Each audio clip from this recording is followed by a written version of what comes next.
Hello, I am Glenn Hall. Today is June 16th, and this is part 28 of my video series, The Mystery of the Beast. Today I'm going to share the latest video put out by Probably Alexandra. I want you to listen to the entire video. It's a little bit over 1 hour long, very important. I believe that God has given Alexandra revelation by the Holy Spirit, and He has also given her a very sharp, quick, and brilliant mind. A mind that can research and a mind that can put facts together in a very coherent way. I don't agree with everything that she says in this video, but I agree with most of it. And all of us need to understand exactly what she's saying. At the end of her presentation, I am going to tell you a couple of the areas in which I disagree with her that are very important for us to understand at this particular time that we live in. So here's Alexandra.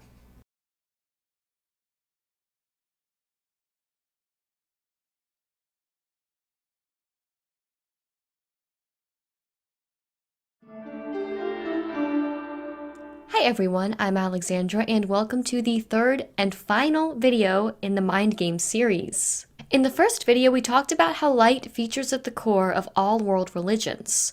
In the second video, we talked about who and what Lucifer is. Today, we will be discussing possibly the most complex occult belief system.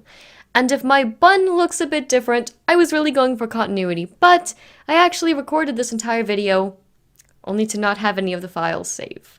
So this is round 2. Let's get started. If you have not watched the previous videos in this series, please do so because they all build on each other. Also, I advise you to please read Revelation 13.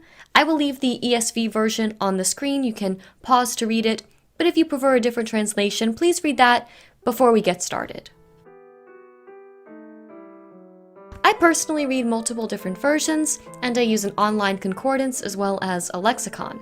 Revelation is not just linear, but overlaps about 3 times. The book of Revelation is literal and figurative. Like the parables, symbolic language is often used to describe events both spiritual or physical or concurrent. It's written in sections. The introduction, John's vision of Jesus, the 7 churches that represent not just physical churches, but different types of believers in Jesus. Next, John is taken to heaven and describes the 7 scenes he sees there. After that comes the 7 seals, which only Jesus is worthy to open.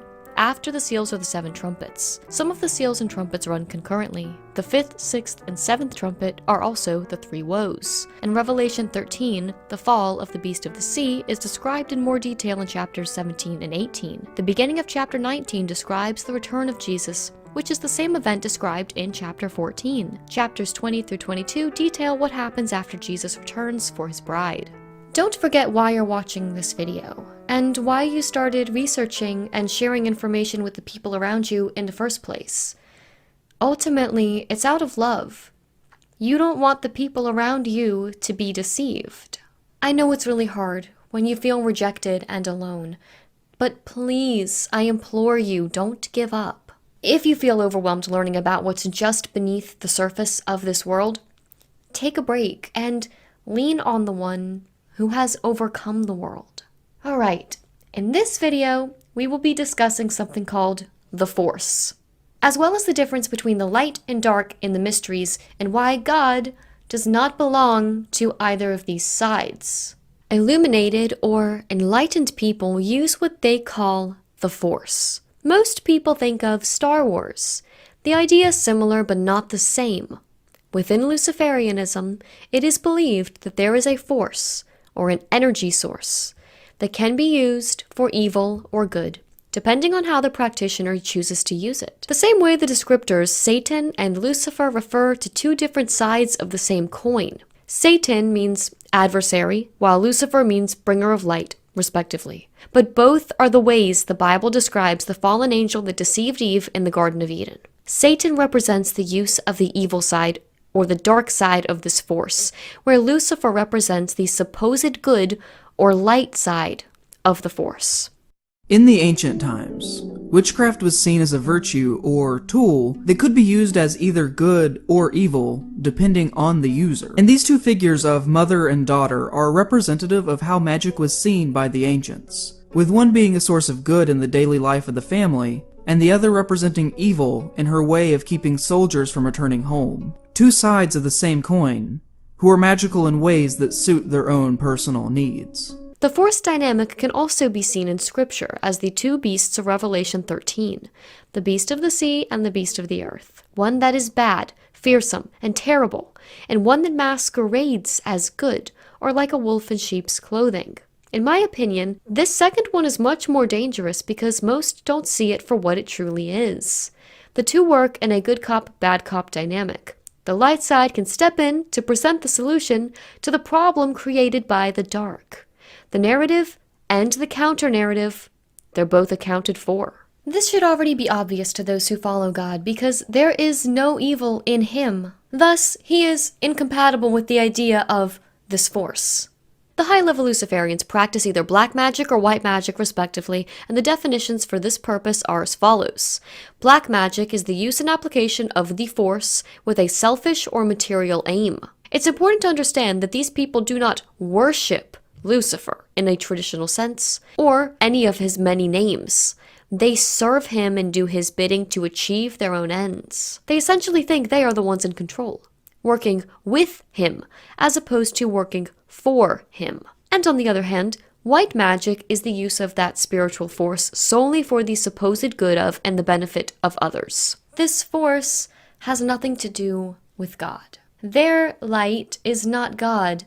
It's their God, Lucifer. Luciferians worship Lucifer in his many forms of light.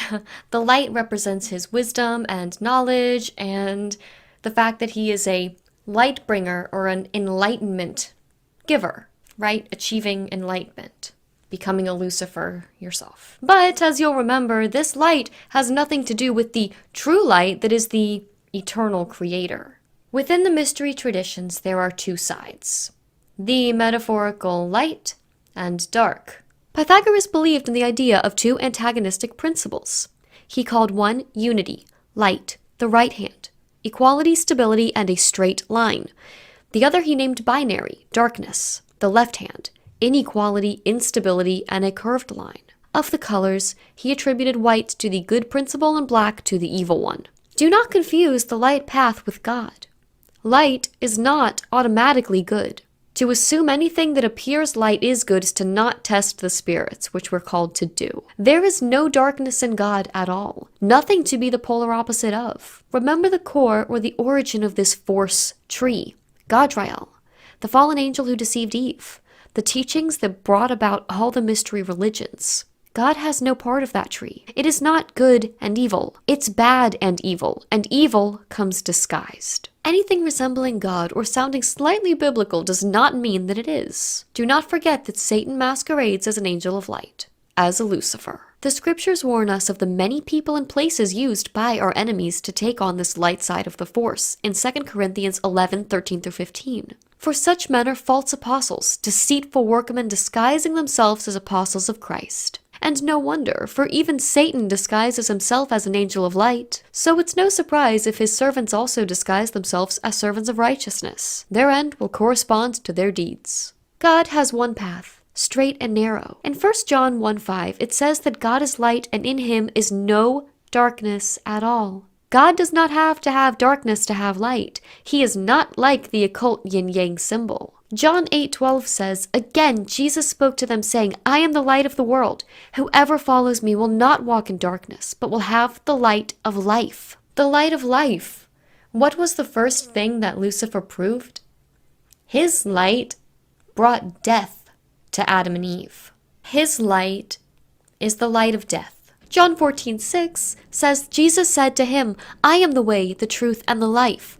No one comes to the Father except through me. Those with the patience or the endurance of the saints who keep the commandments of God and the faith in Jesus are written in the book of life. So by contrast, belonging to Lucifer and his kingdom, your name is in the book of death. The light of Lucifer, Gadriel, and the fallen will never lead you to God, to truth. God is the only true source of wisdom. This angers a lot of people, as I'm sure many have found out in their own life. But don't let anyone's hateful words sway you from leaning on the word. Jesus said in John 15:18-19, "If the world hates you, know that it has hated me before it hated you. If you were of the world would love you as its own. But because you are not of the world, but I chose you out of the world, therefore the world hates you."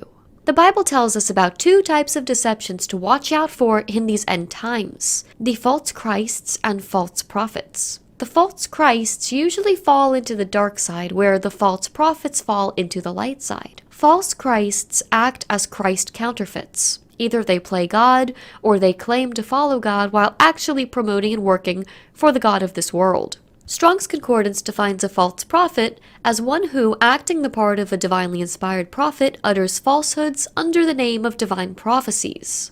This includes many of the modern forms of the New Age, including those that claim that they get channeled messages via angels, like Archangel Michael or Archangel Gabriel. That is a type of a false prophet. These two types of deceptions display this force again. The false Christs, or the Christ replacements, think secret societies, government agendas, overt attempts to kill God via the media, satanic ritual abuse programming, mass programming, education, and social conditioning, also called the dark side, sometimes called the cabal or the deep state. The ones that dictate whether someone or something lives or dies. Then, there are the false prophets, the ones masquerading as good or using the light side. These are the New Age hopium teachings, the mystic teachings that fill some modern megachurches, and any love and light or positive-seeming things, like the promise of a wonderful future free of the cabal, miraculous technology, cures for diseases, and heaven on earth. Channelers and New Age teachings fall into this category. Both of these types of deception stem from the same root: worship of the self. But they ultimately are two different sides of the same coin, both belonging to Lucifer's kingdom, and his attempts to deceive everyone. The paths and the mysteries are often called the left-hand path and the right-hand path. The term the left-hand path was first popularized in Western occultism by, shocker, Helena Blavatsky. The tiles on the Brother Manic floors are black and white for a reason. Nothing is superfluous. The same can be said for architecture, movie scenes. Anything you see that's been placed there has been placed there on purpose. Symbols are their universal language, and Luciferianism is built upon a world of symbols with various understandings of the same symbol. Different groups view the same thing different ways. An upward pointing triangle is a symbol of the exoteric, and the downward triangle of the esoteric. In the case of the Force, the upward represents the dark, the beast of the sea, and the downward, the light, the beast of the earth, masculine and feminine respectively. The light side of the Force does not represent the true God at all. It is the two different sides of the Force, or magical power of Godriel, that the magician aims to control. The black and the white tiles represent the two paths on which those who control the world belong. They're part of the same checkerboard floor, the human army of the fallen. For the lower levels of the hierarchy, I believe the two paths are not exclusive, but like a chess game, a player can alternate paths when it suits their pursuits or the overall goal. The black represents Saturn, Lead, Satan, the dark sun, or the black sun, or inversion, while the white represents the sun, the light, illumination, gold, and Lucifer. In alchemy, Saturn is associated with lead while the sun is associated with gold, and one of the supreme goals of alchemy was to transmute lead into gold. Again, not literally, but rather figuratively. The Scottish Rite motto is Order ab Chaos, or Order out of Chaos, from dark to light. A New York chapter of Brother Women Organization of Triangles posts quotes on their Instagram specifically about rising above the storm, and you will find sunshine. The dawn comes after the darkness, as well as many JFK quotes. Just more examples of dark to light. And remember this, there's a crack in everything for a reason. How else can the light get in? Another example of this type of imagery is Janus. Janus is the Roman god of beginnings, gates, transitions, time, duality, doorways, passages, and endings. The Romans regarded Janus as an important god, which is evident in one of his titles, Divum Deus, which means the god's god. Before a sacrifice could be made to any of the other deities, Janus would first be invoked and a libation be poured for him. The rationale for this is that since Janus was the doorkeeper to the heavens, it was through him that all the other gods and goddesses may be reached. He is the two-faced god. Being two-faced is sometimes even called being Janus-faced. Sometimes Janus is depicted with a male and a female face. Occasionally, they have a scepter and one or two keys, one gold and one of silver. The Romans, quote, borrowed Janus from the Sumerians. Usmu or Isamud was the messenger god to the Sumerian god Enki, also known as the god of Aquarius. Enki is considered to be equated to Saint Germain in New Age circles. The double-headed eagle displays the same symbolism. This image represents dark and light, androgyny, left hand, right hand, the principle of polarity, and ultimately, Gadriel, two sides of the same coin. Notice how this picture also depicts the Kabbalah, two pillars representing the head, the crown or Keter, with the Ensof, the light, of enlightenment above it. The Brothermanic Forum of Light says this about the two-headed god Janus. Here yet another meaning of the two faces of Janus appears. He is the master of the two ways, to which the two solstitial doors, or the solstice gates, give access, the two ways of the right and the left. For here we find again that another symbolism indicated above, which the Pythagoreans represented by the letter Y. The Y represents the two systems, the left and the right, the dark and the light, the first beast and the second beast of Revelation 13. Two different paths, heart of one letter, one leader. The two beasts described in Revelation also represent the light and dark, the left and right, the black and white, lead and gold, past and future, bad and evil. Two beasts, same dragon. The left eye, the right eye, same face. Each group of occultists belongs to one of these two beast systems depending on the type of magic they practice. Gadriel created these sides to fight his war. He has the entire plan, while those on either side do not. This is, according to an occult source, the Kybalion, something called the Great Fourth Hermetic Principle, the principle of polarity. The Kybalion is a compilation of Hermetic teachings or esoteric philosophy. These same doctrines are based on principles originally explained by Hermes Trismegistus. Greeks and Egyptians recognized the equivalence of Hermes as Thoth. Hermes ironically was regarded as the divine trickster, and Thoth, the god of wisdom. Sound familiar? This symbol should also look familiar, as it closely resembles the symbol most associated with the occult story of Harry Potter. There are many, quote, laws explored in the Kybalion, one of which is in the message translation of the Bible, the law of correspondence, or as above, so below. This is one example of mystic Christianity and the occultists infiltrating churches over 100 years ago. Not every pastor, scientist, teacher, influential person, or group are brothers or in secret societies, fraternities, covens, or Illuminati. They've been taught by those who were. The system perpetuates itself. Regarding the Force, the Kybalion speaks of the principle of polarity, which explains that there are two poles in everything, and that opposites are really only two extremes of the same thing, the difference being only in degree. An obvious example is that of hot and cold, both being a temperature, varying only in degree. Like and unlike are the same, two sides of the same coin. The law of polarity states, quote, everything is dual. Everything has poles. Everything has its pair of opposites. Like and unlike are the same. Opposites are identical in nature, but differ in degree. Extremes meet. All truths are but half-truths. All paradoxes may be reconciled. I think of it like a battery. One pole is positive, one is negative, but both belong to the same battery. One pole, the Cabal or the First Beast system, has an agenda of the Dark World Order, often called the New World Order. This beast is made of many countries and many rulers, all of one mind or body. They make war with the saints, they oppress and rule over every tribe, people, language, and nation. Those stuck in the Matrix or the mind game worship or do not work to fight against this beast and its power. Those whose names are not written in the Book of Life, which are the followers of Jesus Christ and who keep the commandments of God. But that's not all, folks. What would the dark force be without its pole, the light? That's where the second beast comes in. It specifically rises to deceive the elect, the followers of Jesus, if the first beast had not already deceived them. That is the goal stated. The other pole, the second beast, has an agenda of the light world order. The Bible tells us the second beast has two horns like a lamb but speaks like a dragon. It's interesting to me that the Geneva 1599 translation says that it looks like the lamb, as in Jesus, but speaks like the dragon. The dragon being the serpent from the Garden of Eden, Gadriel. It doesn't come as evil and murderous.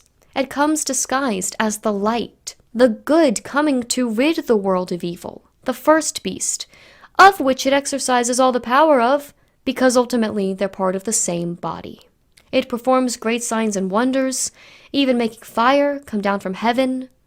The word here for fire can actually translate to light. There are many players on each side of these poles, but staying on just one side, no one has the complete plan. The entirety of the plan is understood and orchestrated by the battery, the body, the highest level generational occultists with the most ancient or secret knowledge working to achieve the plan Lucifer, Satan, Godriel, whatever you want to call him, had set out to fulfill since day one. After all, the dragon gives both sides their power. The queen is an example of someone who knows the entirety of the plan, not just the Dark World Order or the Light World Order's sides. The queen said, "Light overcomes darkness," twice. Once on Christmas in 2015. It is true that the world has had to confront moments of darkness this year. But the Gospel of John contains a verse of great hope, often read at Christmas carol services. The light shines in the darkness, and the darkness has not overcome it. And again on Easter in 2020. Many religions have festivals which celebrate light overcoming darkness. Such occasions are often accompanied by the lighting of candles.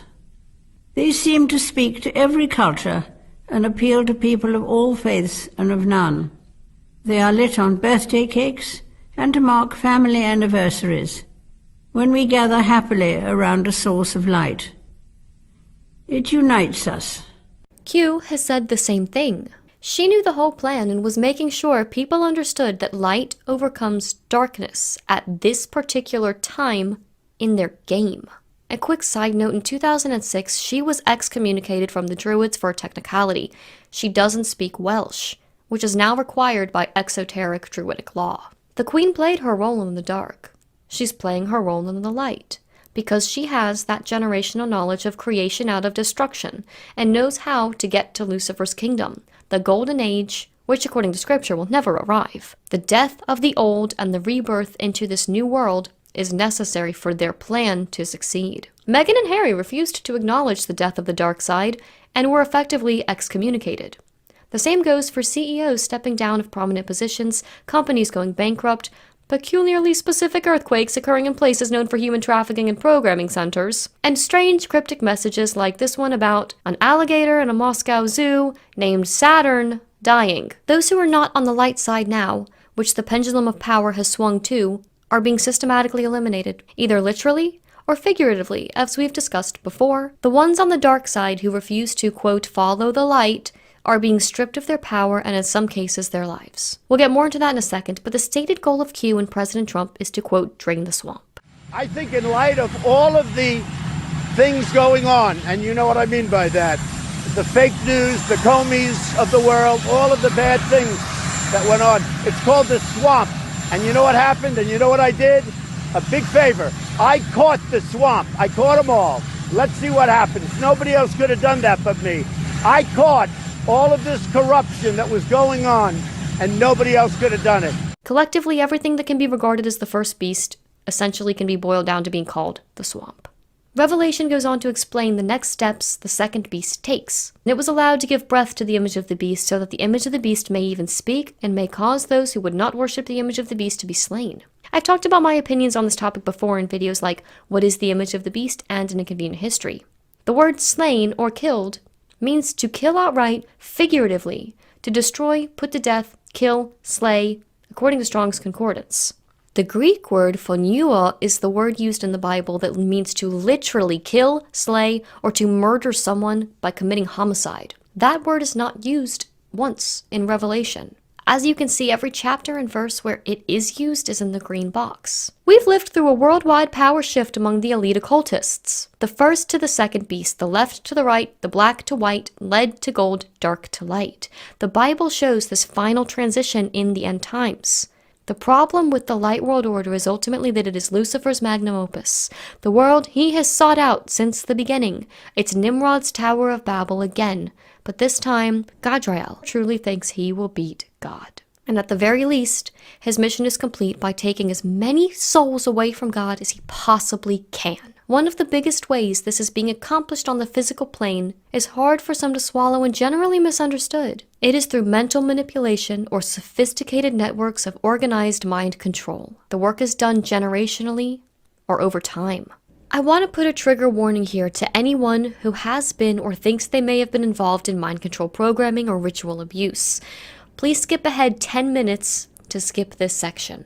Some people within the Illuminati hierarchy act in ways that may seem contradictory at times to the public, but ultimately completes a mission, no matter how long or drawn out it may be. This is because more often than not we see fronts, or front altars, whatever the public knows this person as.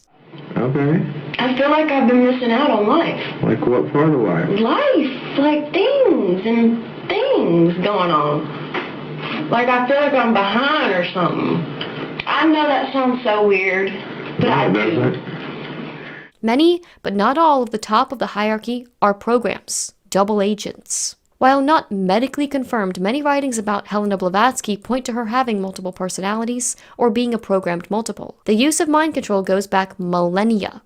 Just one example can be found in a book from the early 1900s called Delacroix, Études d'Histoire et de Psychologie de Mysticisme. It discusses a convent in the early 1600s that had ties to the elite genealogies that claimed to be possessed by demons. These demons made the people act like animals. They barked like dogs, they went into trances, and they displayed uncontrollable changes in personality, which they were amnesic about afterwards. This behavior describes the same type of symptoms displayed by monarch survivors who have had their minds fractured. Trauma-based programming is the intentional creation of dissociative states like dissociative identity disorder or tertiary structural dissociation. I cannot overemphasize the importance they place on fracturing the mind to create altars and systems within a slave and their hierarchies. Trauma-based programming is used in order to create people who are enslaved via mind control. The result is a system of altars within a person who have all been programmed with specific roles and tasks, and they're largely unknown by most of the others within the system or the body of the person. The mind is the most complex and powerful computer. Programming is a lot like building a computer, with software and codes and commands, and sometimes programs that run behind other programs, viruses, that sort of thing. Programming occurs in countless places such as hospitals, universities, military locations, religious buildings, medical clinics, and many, many more. By governments, the entertainment industry, religious fronts, and secret societies. Josef Mengele is one of the most well-known figures in mind control programming, and it's come a long way since World War II, as far as technology and sophistication. Mind control is by no means a new phenomenon. According to an article written by Ron Patton quoting David Carrico's book from 1992, The Egyptian Brother-Manic Satanic Connection, quote, "One of the earliest writings giving reference to occultism is the Egyptian Book of the Dead, a compilation of rituals explicitly describing methods of torture and intimidation to create trauma, the use of potions or drugs, and the casting of spells or hypnotism,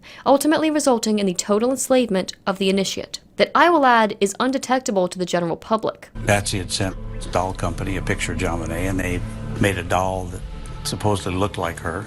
Patsy saw the doll lying in a box. She said it looked like John Bonet was in a coffin. Sometime after John Bonet was put to bed on Christmas night, the Christmas magic turned into a family nightmare. Bear in mind that a good percentage of the people or puppets in high-level positions have countless functions, personalities, missions, and allegiances. A relatively small number of members in the hierarchy are allowed to move up with unfractured consciousness or without multiple personalities. This also protects the hierarchy because many of the personalities don't speak to each other. They don't hold the memories each other holds. So the hierarchy are able to file away their acts like filing cabinets in the mind, never to be opened by ones that are not supposed to know that information. I talked more about this in Lucifer's Playground. It's just bizarre to have the media we do today, and we can see programming of slaves play out before our eyes. Believe it or not, the most stunning thing about Courtney isn't her provocative appearance. It's her birth certificate. That's right, this girl is 16 years old, married to a man more than 3 times her age.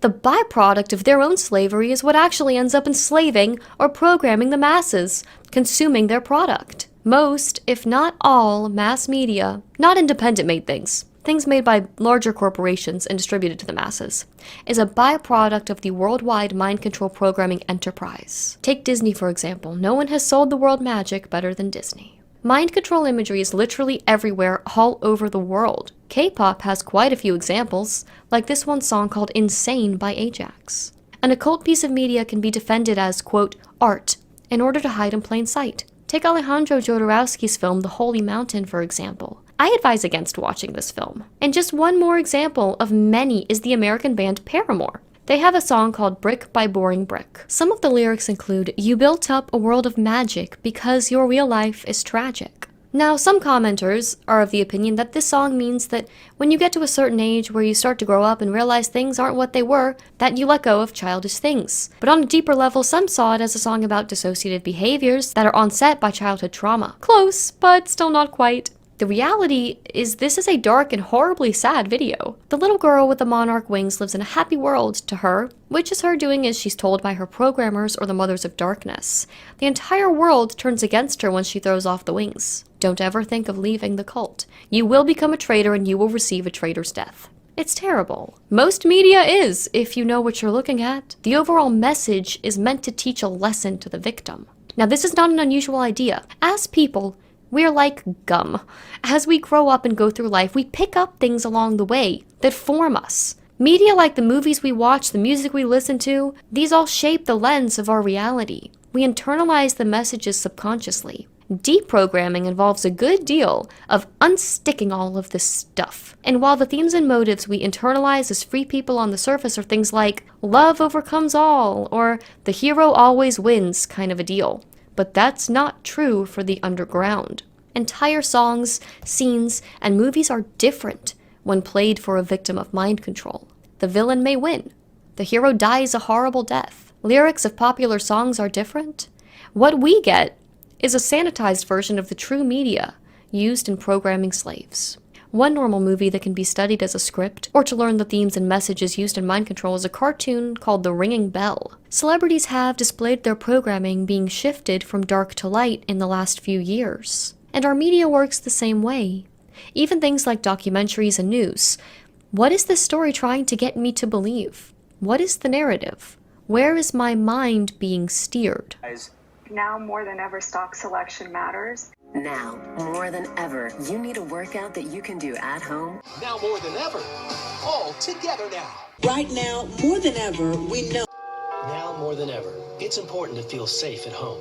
Because now, more than ever, being a good neighbor means everything. Like a good neighbor, State Farm is there. There are various different reasons for mind control operations being carried out, all of them demonic and all of them glorifying and working for Gadriel. More understanding is needed on this topic by the general public, which is why I'm bringing it up. Just like architecture, nothing is superfluous. Art is not just art. Music is not just music. Movies are not just movies. Everything put in front of us was placed there for a reason. Once you begin to see that, you can easily see the trickery and no longer be fooled or naive. On a more disturbing note, many passively consume very violent and vicious content through cartoons or horror films. But the reality is that the methods of torture depicted in this kind of dark media is very real and happens every day to programming ritual victims. Another issue is gatekeeping.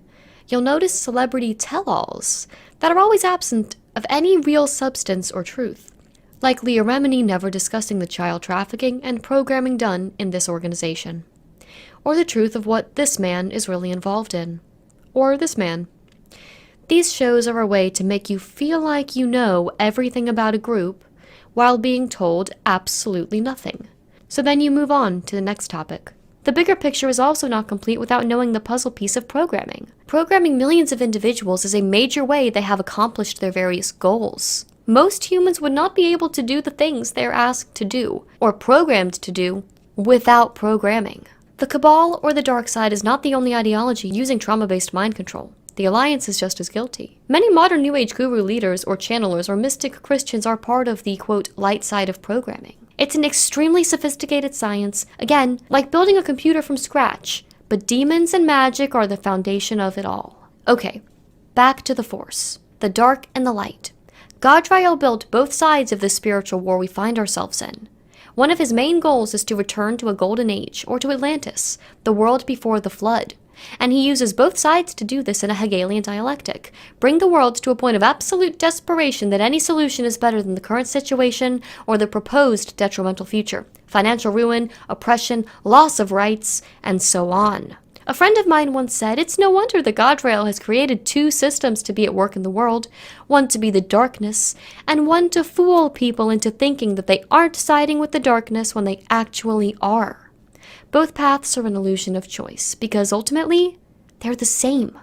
It doesn't matter whether it's the right or the left, both hands serve the same master. Gadrael, or Lucifer, the dragon, the old serpent who was cursed in the Garden of Eden, gives both the Antichrist and false prophet beast systems of Revelation 13 their power, with his army of other fallen angels, demons, and Nephilim spirits making up the mind game we're in. Everything associated with dark occultists, world banks, organized crime, the pedocracy, false flags, the deep state, the underground, fear-based rituals, and fear in general. Yes, well, if people remain under that fear spell for too long, it looks like they'll become frozen with terror. Permanently. Those who destroy everything for personal gain and put humanity into a constant state of anxiety and terror, or the Antichrist system, the beast of the sea, can be attributed to the dark side of the Force, black magic, Satan, and the armies of Gadrael doing his left-hand work. Everything that can be associated with the light occultists, the false prophet system, can be attributed to Lucifer, the light face or side, and the armies working with this path, like claims of false hope, the military, white hats, alliance world leaders like Putin and JFK, those calling themselves light workers or New Age channels, Q, Saint Germain, gold, new technology, prosperity and peace, the antithesis to the dark side, its pole. I even know of some pastors who are encouraging their congregation to accept the future prosperity funds I've talked about in countless videos. Both are faces of the angel Gadrael acting as the mastermind, the architect, or the builder of it all. I'm sure many of you can think of lots of other things falling into both sides. This is just a really brief overview. The 2012 film I Pet Goat 2 shows these two sides. The left and right hand both belong to Gadrael, but each path has a different purpose to fulfill and a different way of achieving their goal. The blackmail slaves, the programs, celebrities, politicians, sports heroes, well-known bankers, are lower on the totem pole of the elite, and they act like pawns in the chess game. Each believes their side will win. Only the highest level understands the entire game. These uber-elite, if you will, know the entirety of the plan. They know the plan of Gadrael, not just the dark side or the light side, but the integration of both. If both sides of a war knew the outcome was predetermined, the soldiers wouldn't fight. But since those left on an exoteric basis don't know, the pawns on each side of the chessboard truly believe they will win. The highest levels understand the world needs to be steered through both sides in order to achieve their goal, a game of Hegelian dialectics, or magic. Both sides can weave through aspects of light and dark, but follow the basis of whichever side their philosophy falls into. Left hand celebrates ego, the right hand works endlessly to destroy it, which ultimately ends up feeding it, but that's another story. What one side sees as good, the other is bad, and vice versa. The left hand is power, money, greed, self, addiction, materialism, and pleasure, while the right hand is others, love, spirituality, humility, and health. So what's positive to some is negative to others. Magical systems work like metaphysics, but instead of abstract concepts, they work via what Hegel called picture thinking, using symbols and metaphors. Most are familiar with the Kabbalistic tree of life, which has both light and dark sides, and is generally considered the, quote, positive force, usually used by those using the right-hand path. The tree of life is the most commonly known side, but there is also the Qliphoth, or the tree of death, the negative force, used mostly by left-hand practitioners. Both of these systems represent duality, the light and dark, never truly separated. One is a shadow of the other. The force of Luciferianism binds them together. This complete picture is also a depiction of the two beasts, the false prophets and the false Christs. There is no escape from the light and dark in both sides. It is always together. There is always a pole. That is where God is different. God has no polarity. He is not light or dark. He is holy, and is the eternal light with no darkness in him. The Hermetics or Luciferians believe that the mental world rules the physical. Much of this war is fought on the mental plane, and the thoughts and philosophies held by the powerful are what has shaped the world. The Illuminati use things like the Kabbalah and the Tarot as a type of universal board game. It's how they manipulate world events, powers, and their own rule. They have perfected programming so much that the population conforms to and perpetuates the reality they create for us, like a bunch of actors in a play or characters in a video game. A few of us have woken up and have broken the fourth wall or become self-aware. These powerful organizations and leaders are historically capable of shifting cultures from respect for one another into hatred for anyone who threatens the cause, leading to wars, death, hatred, destruction of nations, and so on. If the mind is like a computer, magic is akin to hacking the mind. Magic isn't some made-up fantasy story you'd see in a movie. The high-level occultists accomplish much of their goals through mental manipulation. I briefly touched on this in part 2 of the Mind Game series, where occultists were the true originators of alchemy, astrology, and psychology, with Hermes the founder of these schools of thought. Modern astronomy has been derived from astrology, chemistry arose from alchemy, and mystical psychology, or what we would now call Luciferianism, was the forerunner to modern psychology. The elite don't care about us individually.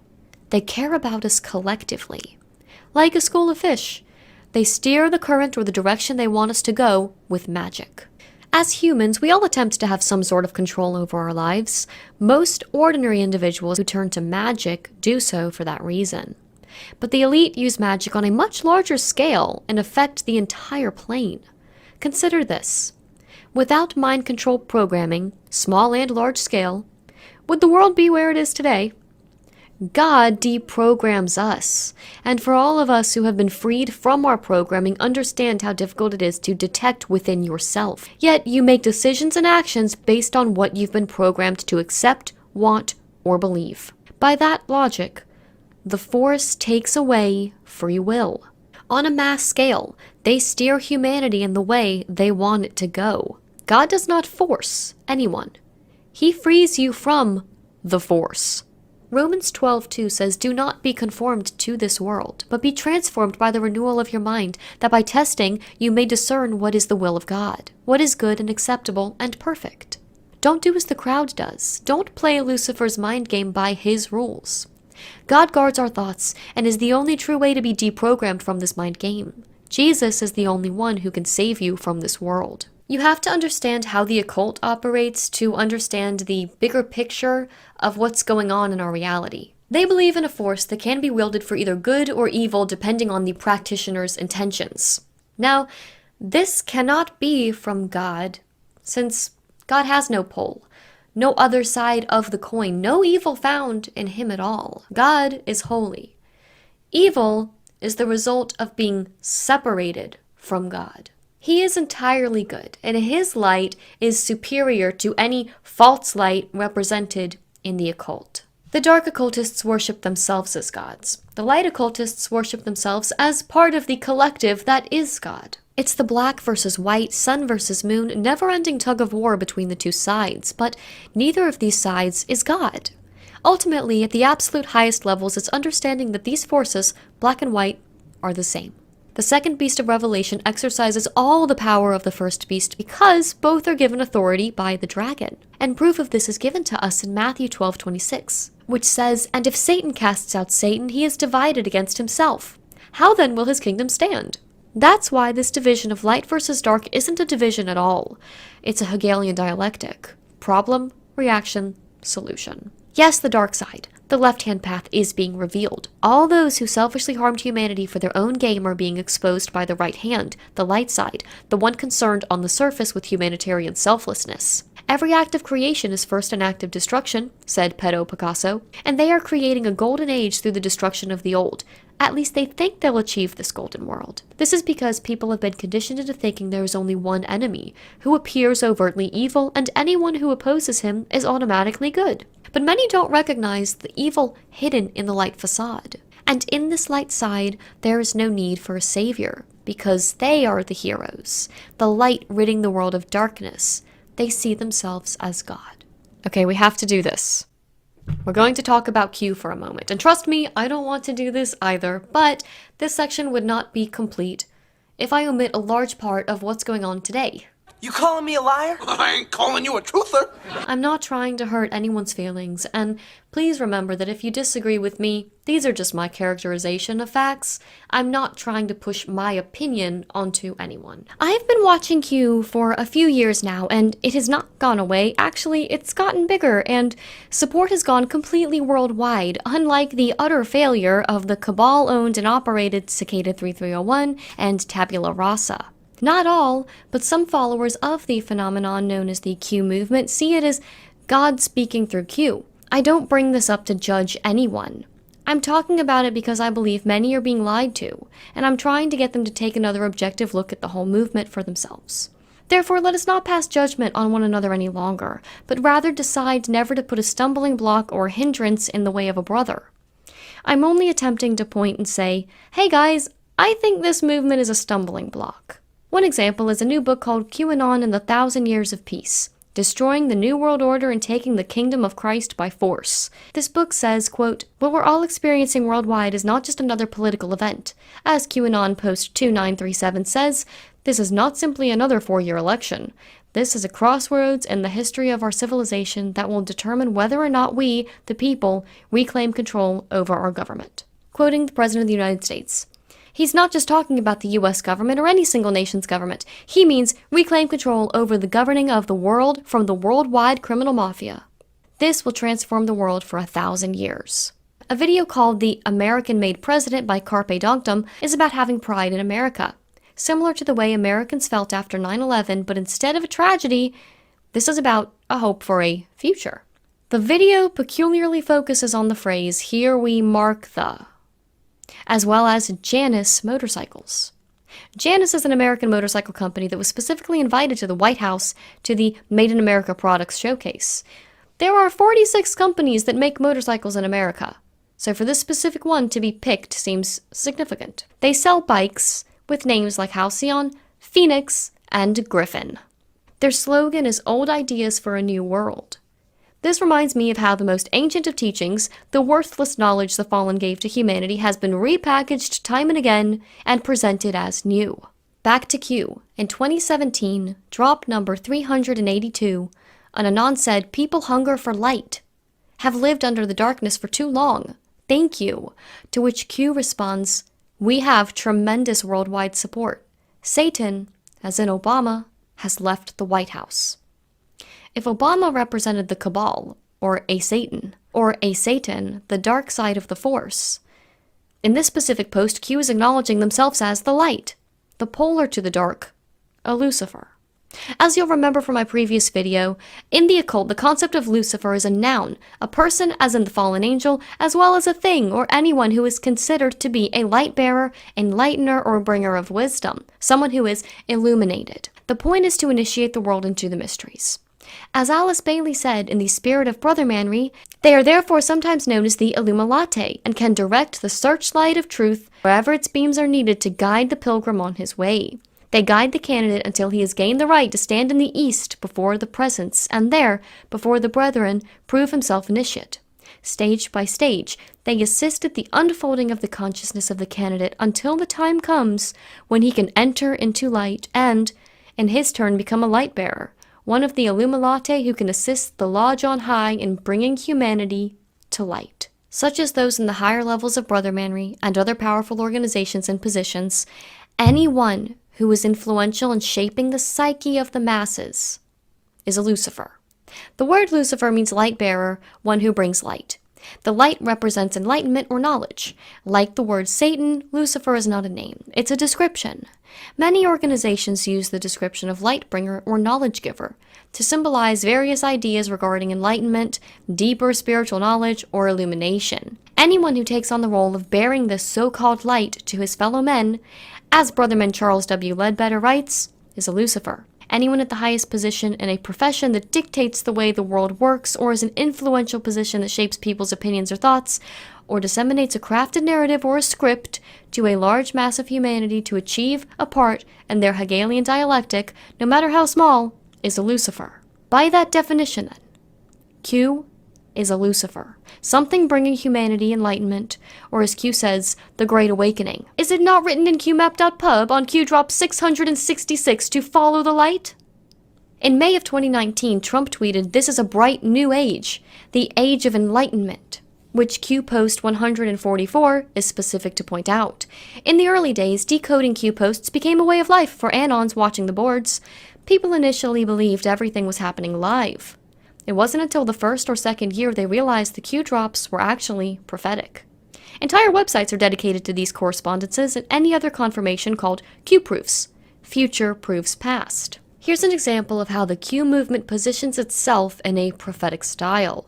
Q drop 4389 on June 3rd of 2020 says, "Dark to light," and references or fulfills drop 1440 from 3 years prior. The Light World Order is ultimately promising freedom. Freedom from the cabal, from the dark, from the occult, from the pedocracy, from the media, illegal taxation, and so on. But this is not freedom from the brother-manic slavery system. It is the culmination of it. Indeed, the future proves past. As I discussed the history of revolving back to the Golden Age in an Inconvenient History, this plan of freedom from the cabal has been the plan at the highest levels since the beginning. I'm sorry, but I see this movement in line with the forms of light worship discussed in Part 1, as well as the false prophets described in the Bible, specifically sent to deceive the elect, the ones believing in Jesus and God. The cabal, or the dark, has many coordinated attempts to discredit Q, but as Q post 4348 from May 29th of 2020 says, "Fear, panic, loss of narrative control, you are the news now." The mental transmutation is reaching completion. The Q drop links to this article about an online, quote, church that studied Q with Bible prophecies, which says, "Inside the first church of QAnon, where Jesus helps fight the deep state."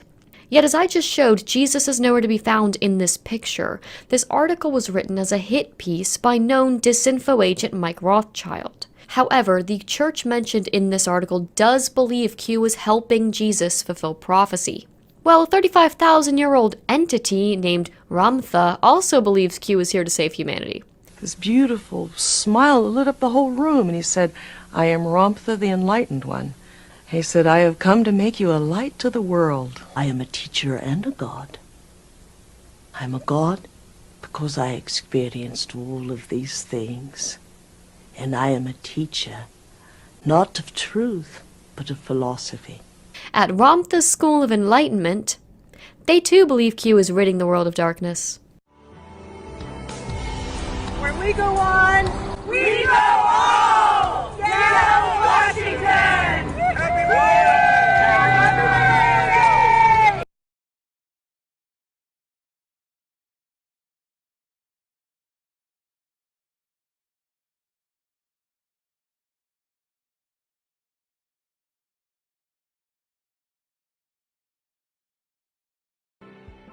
A popular saying in the New Age and metaphysical community is love and light.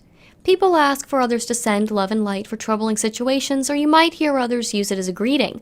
But when we break down the phrase, what does love and light actually mean? The energy and vibration of love is that of creation, as opposed to hatred, which is the vibration of destruction. Dark and light. Light is the energy and frequency of wisdom, whereas dark would be the frequency of ignorance. Therefore, when you are offering someone love and light, you are offering them the frequency of creation and wisdom, where the cabal kept us in a frequency of destruction and ignorance. Q drop 3889, Q says, "Love and light, patriot." A phenomenon Q took credit for was a 17-second wave over the Earth on November 11 of 2018. A mysterious seismic wave recently shook Earth, and scientists can't explain it. Q drop 3979 is a redrop of an earlier post from April 18th of 2020 that has an anagram for CHQ, or chloroquine, linking a New Age YouTube video of a healing frequency telling you to clear your mind and heal. This image in the video is actually a representation of the sun. Sun Pharmaceuticals uses it as their logo. Not only was the video a New Age healing frequency video, but Sun Pharma manufactures hydrochloroquine and has donated 2.5 million tablets to the US. You'd be surprised at how many people are taking it, especially the frontline workers, before you catch it. Hydroxychloroquine? I'm taking it, hydroxychloroquine. Right now, yeah. Those who have not kept up with the Q phenomenon are more likely to be caught up in a fear bondage loop because they still trust the media, one of the most prominent arms of the cabal, or the dark. One of the largest ways the cabal communicated was via the media, TV, movies, music, entertainment, and news sites owned by the same companies who own the television stations, arms of the same conglomerate. Like an octopus. They send messages via news stories, documentaries, disinformation shows, false histories, false science, or propaganda, under the guise of entertainment. They use numbers or symbols to confirm to the esoteric listeners or watchers in the club when the story is following a particular narrative. For example, they may use the same first and last letter of a name, and numbers like 13 or 33, as well as strategically placed things like globes. They manipulate our history books. The history books are not true. It's a lie. The history books are lying. You need to know that. You must know that. The talking points remain in line if they all follow the script. The higher level media is dominated by programmed multiples carrying out orders. It's a way to make all media agree and form a well-organized reality for the viewer, whether they consciously know it or not. But things have changed a little. But again, I think people felt like the Supreme Court made the decision here in Wisconsin that it was time to open up. But you can see, here, just around. Nobody's wearing them. Nobody's, there you go, including the cameraman. Yeah. Katie? There is now an opposing side to this once unquestioned power source of the media. One of the first things that the Trump administration did was gaslight the media. This has never happened before. Almost every president prior to Trump was in coordination with the media, so the media was mostly on their side. Q spent years teaching the keyboard warriors to learn their comms, or the military communications. They communicate differently than the cabal, and the cabal has a hard time controlling the narrative since Trump was inaugurated. Like holes in a canoe they're just trying to plug up before the boat fills with water. But past presidents communicated to the people via the media.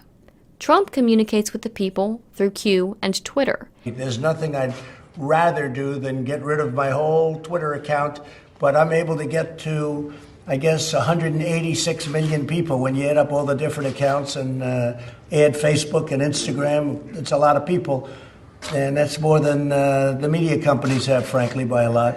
So I'm able to refute fake news, and that's very important. The internet is the chosen arm of communication for the light side, or the alliance at the moment. Memes are a successful way the light has communicated. The cabal's AIs can't read images yet, and the light side has used this to their advantage. Q encouraged their followers to learn their comms of the light side, especially through making memes. Without this interconnectivity, availability of devices, popularity of social media, and everyone worldwide being connected in one way or another, this entire internet war would be impossible. It's a slow game, and Trump is playing his role on the surface, above, but those who have kept up with Q see what's going on below, or what's hidden. Trump appeals to the exoteric while Q is esoteric. There are layers to this operation, and it can be very confusing for those who have not been keeping up. What's even more occult about all of this occultism is their use of something called mental transmutation. Some might call it the Great Awakening, but I'm arguing there's nothing great about this. And many don't understand the occult to know they're stuck in a rip current of occultism that will do nothing but bring them down. So what is mental transmutation? It's another Hermetic principle found in the Kybalion. One of the foundational beliefs is that the universe is a mental creation, which is why magical systems like the Kabbalah are such a big deal to occultists. These Luciferians use magic, or the mind, along with demonic influences to effect change.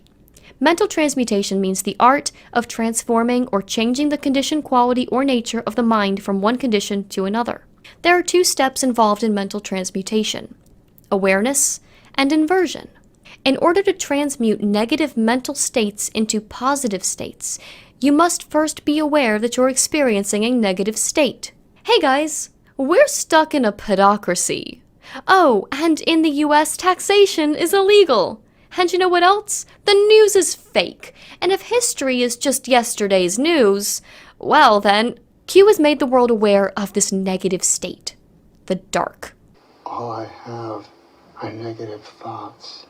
The second step is to polarize that state to the opposite state. Since you've correctly identified the negative, you now should know the positive. Drain the swamp, end the Fed, that sort of thing. The Hebrew meanings for the letter Q are sun, revolution, circle, and horizon. The Q pictograph most likely means sun at the horizon. The sun brings the world from dark to light. Truth shines light. Light saves humanity. As we've explored in this series, that is too vague. The light does not equate to the living God. According to the book Ancient Mystic Oriental Brother Manry, in speculative Brother Manry, there is an advancement from a lower to a higher state, from darkness to light, from death to life, from error to truth. I hope you see now that these are poles, part of the same monster. Q plays the role of the light pole, exposing the darkness, the other side of the pole, or the sun ridding the world of that darkness, changing lead to gold. But do you see how these two can never be separated? And that God has no place within them at all? God has no pole. He is entirely outside of that system. Q is never once on the boards referred to Jesus in a single Q drop. They only refer to God. The closest reference was in Q drop 3707, which says, "Merry Christmas, Anons, Patriots worldwide." And Q responds, "Nothing should ever replace Christ and Christmas." And God is on our side. We already discussed the light worship of Christmas in part 1, but I also did in my video literally titled "Take Christ Out of Christmas." Exchanging Jesus Christ for the sun, or an idea, a consciousness, is New Age Luciferianism, or a part of mystic Christianity. If it's true that some that follow Q believe that by awakening humanity, a changed or raised consciousness is what is going to rid the world of evil, we are the saviors of mankind, then it's not the Christ of the Bible doing it. It's Christ consciousness. Instead, they only refer to God, partially quote verses, and remove the parts that reference Jesus. Q drop 4249 in particular bothered me for omitting Jesus. It's one thing to promise so many people vengeance and judgment on the wicked, but that role belongs to Jesus. John 5:22 through 23 says it best. "For the Father, or God, judges no one, but has given all judgment to the Son, Jesus, that all may honor the Son just as they honor the Father. Whoever does not honor the Son does not honor the Father who sent him." Q does not honor the Son. Q meets the definition of a Lucifer, and Q makes false promises for the future. Where's Jesus? Why should we ever put our trust or faith in something other than him? Especially when he warns us of exactly this type of deception, something looking like the Lamb, like him, but speaking like the dragon, a Lucifer. The dark side gave us a false past, one of evolution and false history. The light side gives us a false future, one of justice or ascension or world peace. Without Jesus Christ, of course. No one has escaped being initiated into this mystery religion of the light, unless they have been saved from this mind game by the living God. So back to the bigger picture, the religion of the light. In 1957, Alice Bailey wrote in The Externalization of the Hierarchy, quote, "The three main channels through which the preparation for the New Age is going on might be regarded as the church, the brother-manic fraternity, and the educational field." She goes on to say, "There is no question, therefore, that the work to be done in familiarizing the general public with the nature of the mysteries is of paramount importance at this time." Remember that this was a work written in 1957. Now, in 2020, those who aren't controlled through religions or brother-manic ideas have been through the education system and society as a whole. The only people unwelcome in this religion of the light are those who believe in the one true light, the light of the world. Again, Jesus spoke to them, saying, "I am the light of the world. Whoever follows me will not walk in darkness, but will have the light of life." John 8:12. Jesus is the light of life. Gadrael has the light of death. Jesus is truth, and Gadrael is a liar. Jesus told the truth from the beginning, and Gadrael lied from the beginning. These religions that worship Gadrael's light are anti-Jesus or anti-Christ at the core. They can hide behind whatever shiny veneer they snow the masses or their initiates with. The residual hate from the fallen will always remain. Isaiah 5:20 warns those who exchange God for the false light of Gadrael. Woe to those who call evil good and good evil, who put darkness for light and light for darkness, who put bitter for sweet and sweet for bitter, which also means truth for lies, or lies for truth. Jesus will not coexist with any other so-called God. The light of Gadrael and the true light of Jesus are not and will never be the same. The difference boils down to this. From whom do you seek your knowledge, your salvation, Gadrael or God? Indeed, Luciferianism exchanges the truth for lies by exchanging God for light. Romans 1:22-25 describes Gadrael's Luciferian religion. Claiming to be wise, they became fools and exchanged the glory of the immortal God for images resembling mortal man and birds and animals and creeping things. This is what we discussed in part 2 of this mind game series. Therefore, God gave them up in their lusts of their heart to impurity, to the dishonoring of their bodies among themselves, because they exchanged the truth about God for a lie and worshipped and served the creature rather than the Creator, who is blessed forever. These false gods can be found across every continent in history and up to the present day. The exchange of worship and reverence for the Creator has been replaced with worship of the creation, and ultimately the worship of the self, or that by learning this secret knowledge ye shall be as gods. The New Age, or more accurately the Ancient Age, is a universal religion welcoming everyone who worships the light, and only excludes those who believe in the truth of Jesus Christ, the Son of God. The Buddhists, the Hindus, the Sikhs, humanists, scientismists, Muslims, witches, shamans, atonists, secular New Agers, atheists, anyone who rejects Jesus as their God and personal Savior. All of these paths are unified by a common purpose: the glorification of man, the oldest lie in the book, or men becoming gods. New Age writer William Thompson states, "The new spirituality does not reject the earlier patterns of the great universal religions. Priests and church will not disappear. They will not be forced out of existence in the New Age. They will be absorbed into the existence of the New Age." Based upon history and all humanity has gone through up until today, looking at it as a whole, what if we already have a universal religion? We see variations of it everywhere in all religions. Follow the light, love and light, dark to light, yet this light is Gadrael. Maybe there will never be a brand new worldwide religion, because it would ultimately still worship the light in any one of his forms, and essentially is no different than what we already have today. At the core, a universal religion of light worship. Lucifer, Satan, Gadrael, I don't think he cares what you call him or what religion you belong to, as long as you worship him knowingly or unknowingly. Again, he won't divide his own kingdom, especially when it's working so well. In this mind game, there are two choices: the truth or Luciferianism. The idea of light has been misused for millennia. John wrote that Jesus is the true light that gives light to everyone. All Jesus said and did was for all people. He didn't tell his apostles to start a secret society or a special rabbinic group to keep the information hidden. Jesus warned any society doing just that in Luke 12:2-3. In the meantime, when so many thousands of people had gathered together that they were trampling one another, he began to say to his disciples first, "Beware of the leaven of the Pharisees, which is hypocrisy. Nothing is covered that will not be revealed, or hidden that will not be known. Therefore, whatever you have said in the dark shall be heard in the light, and what you have whispered in private rooms shall be proclaimed on the housetops." Here Jesus talks about what the Pharisees did in secret, which was teach the philosophy of ancient Kabbalah and oral tradition, which later became the Zohar and the Talmud. Secret societies and hidden knowledge are incompatible with the teachings of Jesus. It's the end of this series, and I hope I've been clear on why I believe Luciferianism is incompatible with the truth.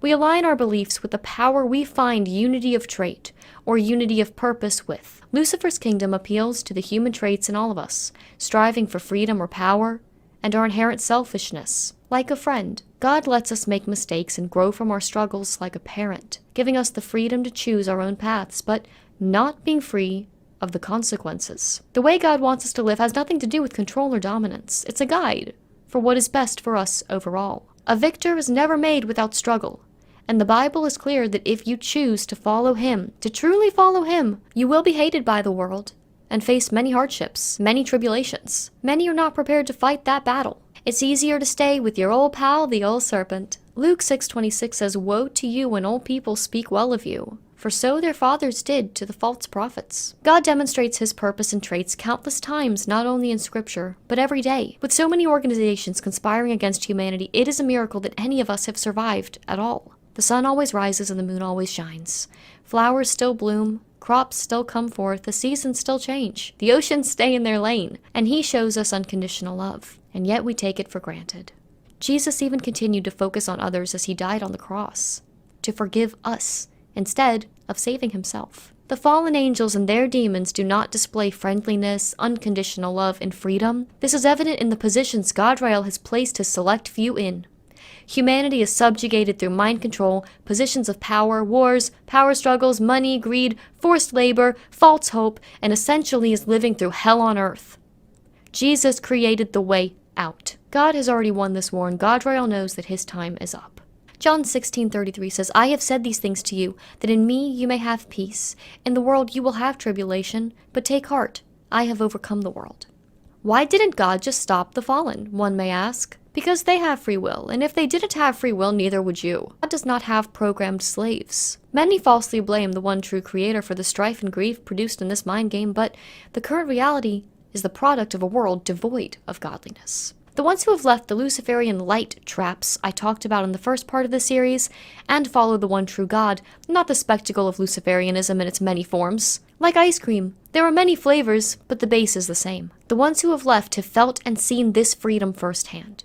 It's not easy, but it's better to walk alone in the truth than be safe in the crowd of lies. Had the all-knowing God stopped Godriel from acting on his own free will, He could also stop anyone, anywhere, from having their own autonomy. That's a dictator. We all have free will to choose what we do in the time we are given here.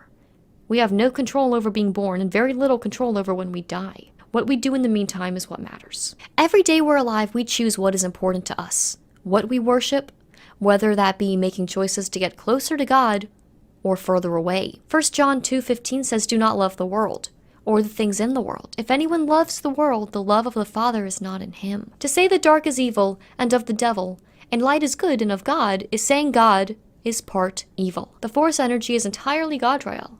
It's time to choose a side. As this entire series has explored, making the choice to follow the light, whether it be in the form of Lucifer, Satan, the dark, or the false light, is choosing to follow the ways of the world, to ultimately follow Godriel, the liar from the beginning. So choose your side wisely. Jesus comes as a thief in the night.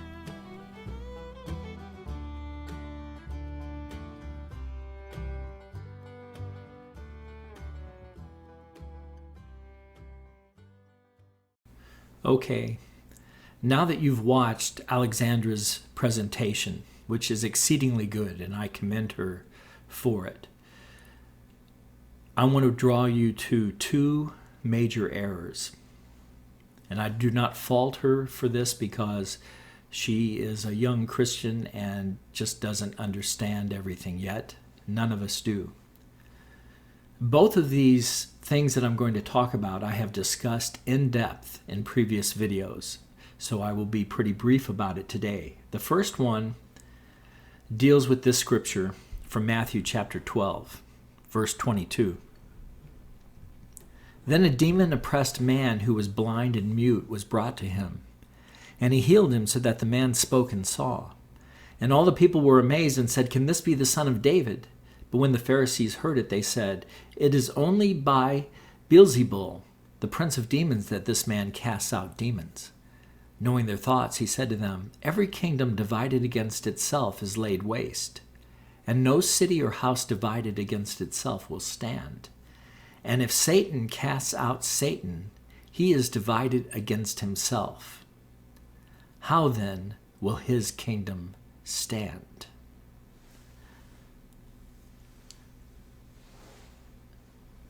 Alexandra teaches that this new thing that's happening, this movement to light, is part of Satan's plan, and that he always planned to move from bad to evil. I mean, bad to good. From darkness to light. Satan is evil, and he planned to utterly destroy this world through what the cabal, what the deep state was planning for us. And if you have been paying attention to events, if you've been paying attention to my videos and other videos dealing with the many evil things that Q has brought to light,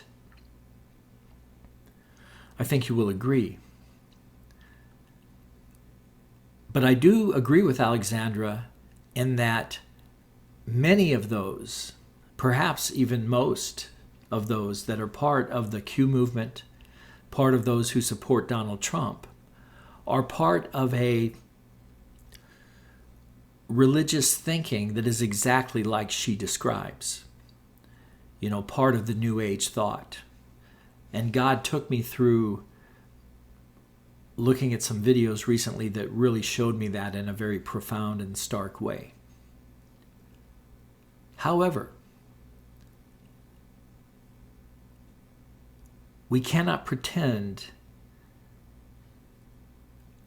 about what is happening. People really do hate Donald Trump. All the left, all the deep state, all of those dark actors hate him. They want to kill him. Donald Trump and his movement, the Q movement, and those who support him, as I do and have, support him because we hate the darkness. We hate the atrocities that the darkness has committed, and we want to see that end. So a lot of Christians have joined in that movement. Now, what has happened? Matthew 12, and specifically verse 26 says this, "And if Satan casts out Satan, he is divided against himself. How then will his kingdom stand?" I agree with Alexandra in that those who lead the Trump movement, the Q movement, are still in Satan's camp. But Satan has been divided. This was not what Satan wanted to do. This is not what Satan wanted to see happen. His kingdom cannot stand. This is a prophecy, I believe, that Jesus said, and this is how we recognize what is happening right now. Indeed, Satan's kingdom is divided. And one of the things I've tried to do and make clear in my videos is to wake Christians up to understand that Donald Trump probably is not a Christian. And there are a lot of people who think that he is going to be some kind of a savior, and he isn't. Or that he's going to usher in a new age, a new golden age, and he isn't. He is not going to bring about the kingdom of God. But he is doing a specific work that God has put into his heart. And that's where we go to the second point of disagreement. And I've talked about this in depth in my previous videos as well. And this is in Revelation chapter 13. The first beast is the beast that rises from the sea, has 10 horns and 7 heads. I have discussed the 7 heads in depth. And then chapter 17 of Revelation deals with the 8th head, who is one of the 7. And I have taught you that the 8th head is the reincarnation is probably not the right word, but the spirit that empowered Cyrus has come and is empowering Trump to do what he's doing. He is being empowered by one of the spirits that empowered one of the previous 7 heads. It was the 4th head to be exact, the head of Persia. Now, this beast that rises out of the sea has 7 heads, 7 different governments that controlled the earth throughout recorded history. I've discussed that in detail. Chapter 13, verse 11 talks about the second beast that rises out of the earth. It had 2 horns like a lamb, and it spoke like a dragon. Okay, this is the false prophet, and I have discussed that and have taught you that every one of the beast kingdoms has false religion that always supports it. Every one of them. Trump is no different. So Donald Trump is the 8th head of the beast. He has a second beast with him, which is the false prophet. The false prophet speaks like a lamb. It pretends to be the truth.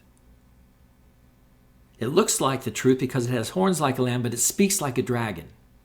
I think I misspoke. It doesn't speak like a lamb. It speaks like a dragon. But it looks like a lamb. It pretends to be something it isn't. And that is one of the things that Alexandra is correct about. Q never talks about Jesus. Trump, so far as I know, never really talks about Jesus. He never says he has repented of his sins. He never talks about having a faith in Jesus that saves him from his sins.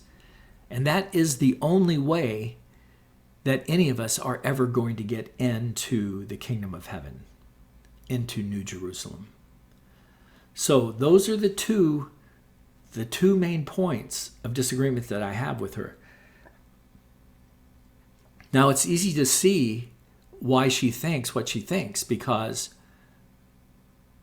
who would have ever thought that what we saw in Matthew 12 was a prophecy concerning the division of Satan's kingdom, and that division, that divorcement, which is what is prophesied in 2 Thessalonians chapter 2, and I've discussed that as well. Usually you see the word apostasy. It means divorcement.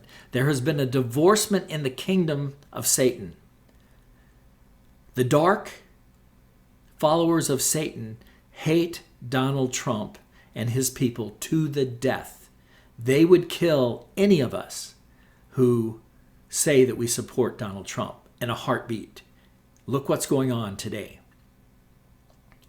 There are many Christians who support Donald Trump, and I am one of them.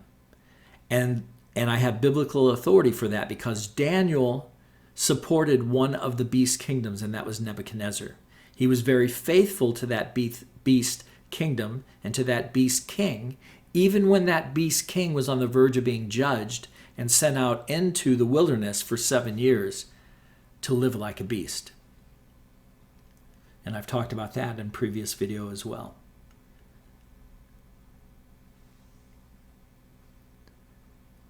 Alexandra has not seen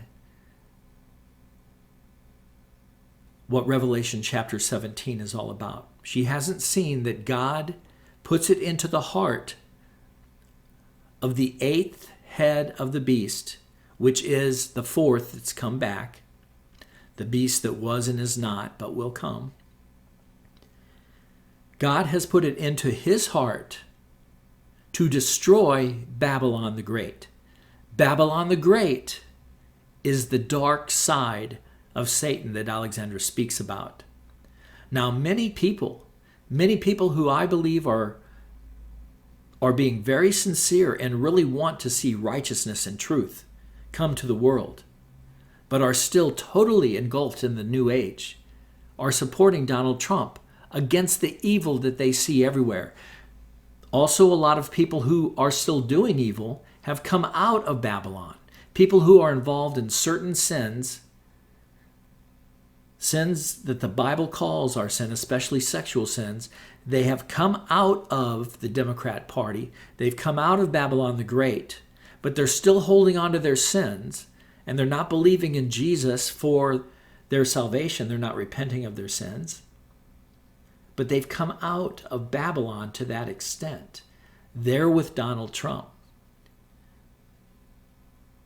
My hope My belief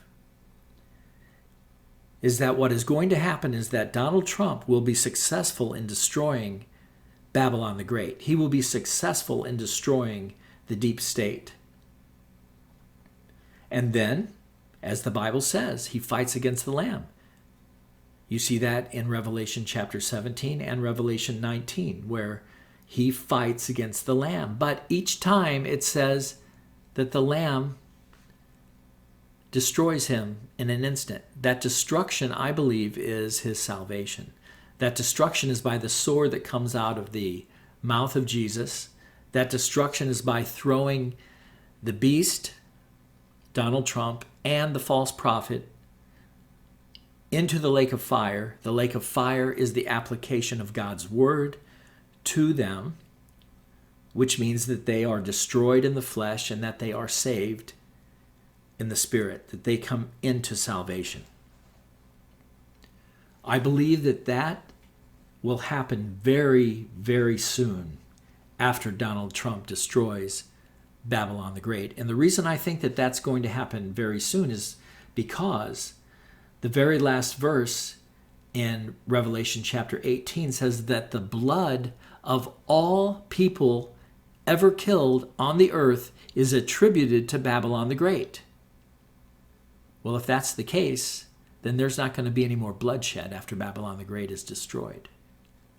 The fight against the Lamb will begin, and then the glorification of the saints occurs. The marriage supper of the Lamb occurs. The coming back of Christ with his army occurs. And then the kingdom of God begins to rule on the earth.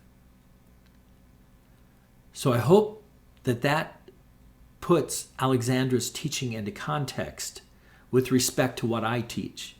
She is so accurate, so right on, so on target with what she says that it, in my opinion, it is profound and amazing that such a young person could have seen that so clearly and put that together so well.